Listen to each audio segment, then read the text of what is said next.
ये कहानी मुझे मेरी बुआ ने सुनाई थी और ये सब उनके साथ तब घटा था जब वो गांव में रहती थी। ये बात आज से 25 साल पहले की है। वो नवंबर का महीना था। मेरी बुआ रोज सुबह 4 बजे उठ के फूल तोड़ने जाया करती थी। वो जहाँ फूल तोड़ने जाती थी वो हमारे ही किसी रिश्तेदार का घर था। मेरी बुआ वहाँ से फूल तोड़ती थी और थोड़े फूल उनके घर में भी रख देती थी। उनका घर बहुत बड़ा था और वहाँ बहुत से फूलों के पेड़ थे। पर उन दिनों उनके घर में एक जवान औरत की मौत हो गई थी। तो हुआ यूं था कि रोज की तरह मेरी बुआ 4 बजे उठी और टोकरी लेके फूल तोड़ने चली गई। जब वो वहां पहुंची और फूल तोड़ने लगी तो उन्हें अचानक चूड़ियों और पायलों की आवाज आने लगी। मेरी बुआ को बहुत हैरानी हुई कि इतनी सुबह ये कौन औरत है।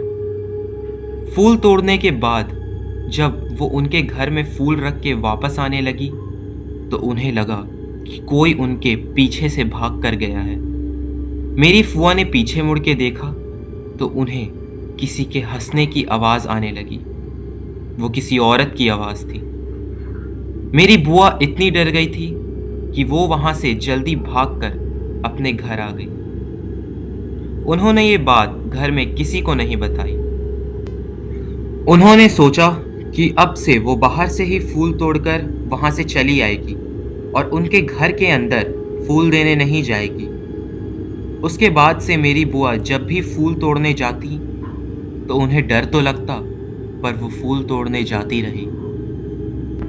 पर ये सब यही तक नहीं हुआ। कुछ दिनों बाद मेरी बुआ जहाँ से फूल तोड़ने जाती थी उनके घर के पास वाले ही एक घर में एक 15 से 16 साल के लड़के की मौत हो गई थी। कुछ दिनों तक तो मेरी दादी ने मेरी बुआ को फूल तोड़ने जाने नहीं दिया, पर एक दिन मेरी बुआ चुपके से फूल तोड़ने चली गई। वो वहां से फूल तोड़ ही रही थी कि तभी उनके घर के सामने वाली गली से उन्हें कुत्ते के बहुत अजीब से रोने की आवाज आने लगी। मेरी बुआ को बहुत हैरानी हुई।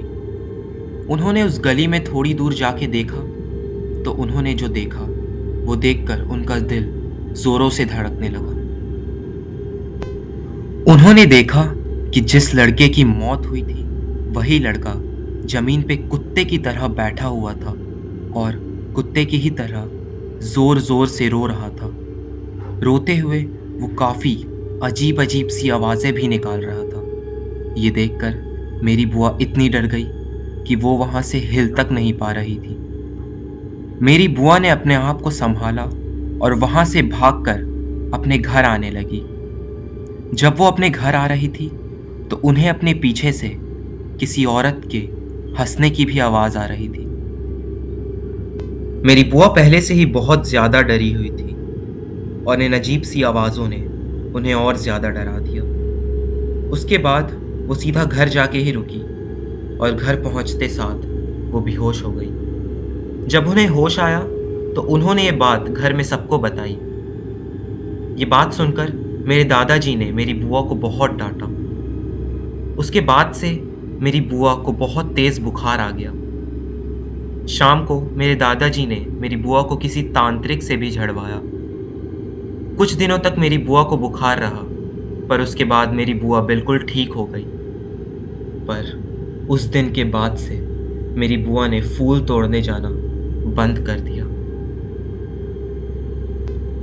आशा करता हूँ कि वीडियो आपको बहुत पसंद आया होगा। ऐसी ही डरावनी कहानियाँ सुनने के लिए चैनल को सब्सक्राइब करें और बेल आइकन दबाएं लेटेस्ट अपडेट्स पाने के लिए। मैं मिलता हूँ आपसे अगले वीडियो में। Good bye.